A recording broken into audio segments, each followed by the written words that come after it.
Good afternoon, guys. Okay, Troy, go ahead. Coach, thanks for joining us today.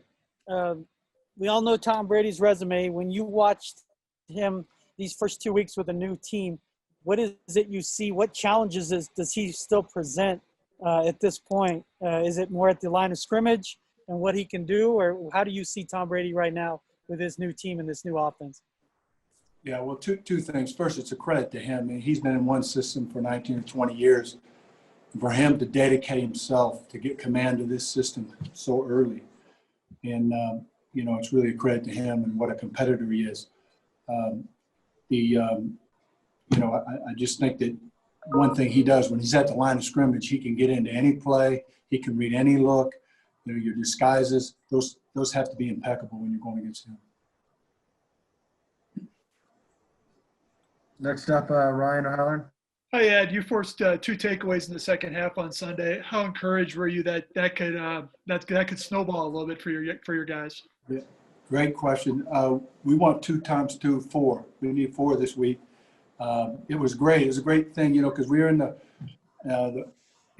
locker room at halftime. We weren't feeling so good about ourselves, and the defense responded, came up, got us 2 quick ones in the second half, and kind of got the ball rolling. We were back in the ball game. So we want to build on that, and we do want to make it snowball. Next up, Eric Goodman. Ed, overall, while this team has played well defensively over the last 18 games statistically, why do you think it is having so much trouble closing games in the final 2 minutes, 1 minute, 30 seconds? Can you put your finger on that? No, I can't put my finger on it, but it's something that's really deep to our hearts, and we want to fix it as quick as we can. And it always goes back to your preparation. You got to look hard at your preparation, and you got to correct things that will help you the next time. And you got to learn from anything that didn't work. So we're hard at work at that, and we intend to finish the next one. Next up, Kyle Newman.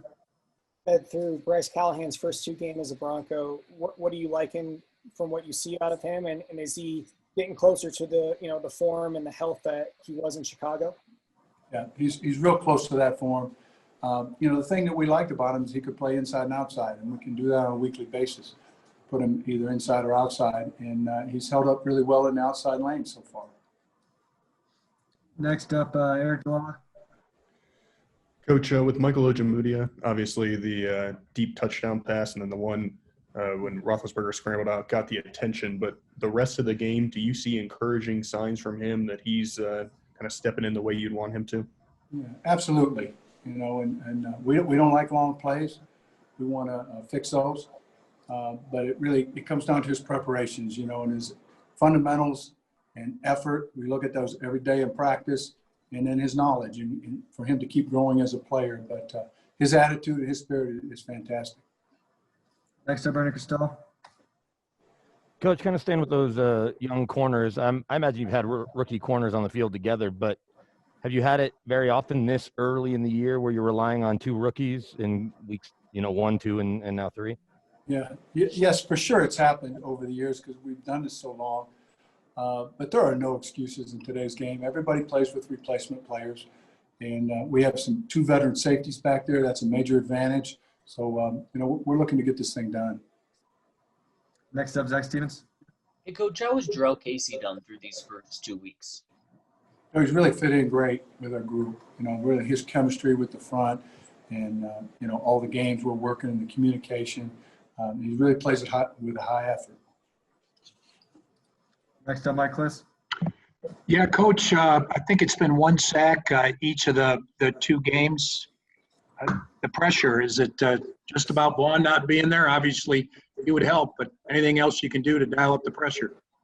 We're going to mix looks. You bring more players sometimes to take some stress off. But a lot of these balls were coming out quick in these first couple of weeks. I think it'll continue to get better. Bradley's finding his stride. You're going to see him spike and continue to improve. So, I see it coming.